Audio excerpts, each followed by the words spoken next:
streaming right to the U.S. border to cross in places like where Bill was. More on this now. Let's join with Texas DPS Lieutenant Chris Olivares. Lieutenant, I was with you for the last 10 plus days. We saw it, but your reaction to the news now that Mexico has effectively given the almost 15,000 strong caravan a pass to head straight to the border across from you.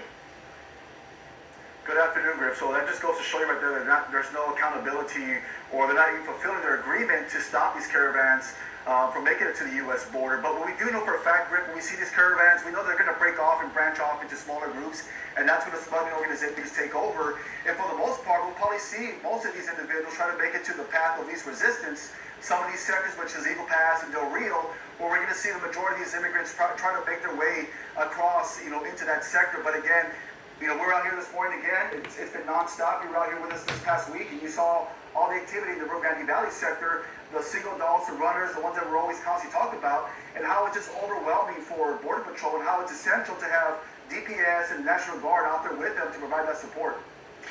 I was there through Thursday. On that morning, there at the Hidalgo Port of Entry, you had 22 pounds of fentanyl apprehended. That's enough fentanyl to kill 5 million Americans, according to the DEA. Let me show our viewers, Lieutenant. This is what's going on every day, Mike. Chief Ortiz put out just this week alone, the entire U.S. border, 800 plus pounds of cocaine, almost 500 pounds of meth, almost 200 pounds of marijuana, 16 sex offenders, 2 gang members, 2 felons, 2 murderers. Lieutenant, do Americans fully understand what is coming across our border? Well, Griff, at some point, in some perspective, I believe they don't, and that's why it's very important, especially when there's coverage showing what's actually taking place. And it was a good example when you were out here with us and actually being out there, on the ground and showing what's taking place. Bill Melugin has done it numerous times ever since last year, and it really puts it in perspective what's taking place, because actually showing the hard work, from Border Patrol, DPS troopers, National Guard, actually chasing down these single adults, these runners, and also these large groups that are coming across, and the drugs and the criminals that are coming across. But it's a compounding effect when you see mass migration, because what comes with that is, again, as I mentioned, the single adults, the runners, the criminals, the drugs that are coming through the ports of entry, and how it affects not only the state of Texas, but it affects the entire country.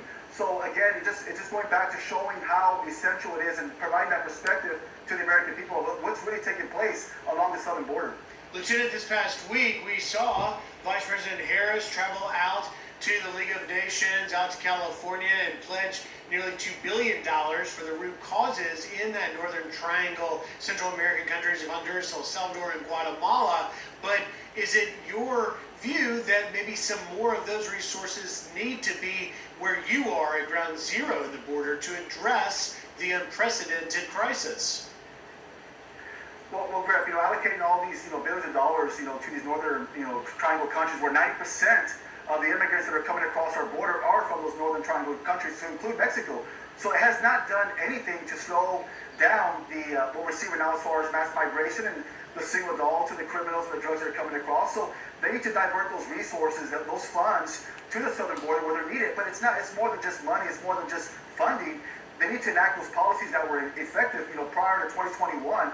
That was working, and that's what they need to do right now, is actually focus on those policies, as far as enacting those policies, what's working, and provide that support to Border Patrol, because they need it right now. Lieutenant Chris Olivares, I want to commend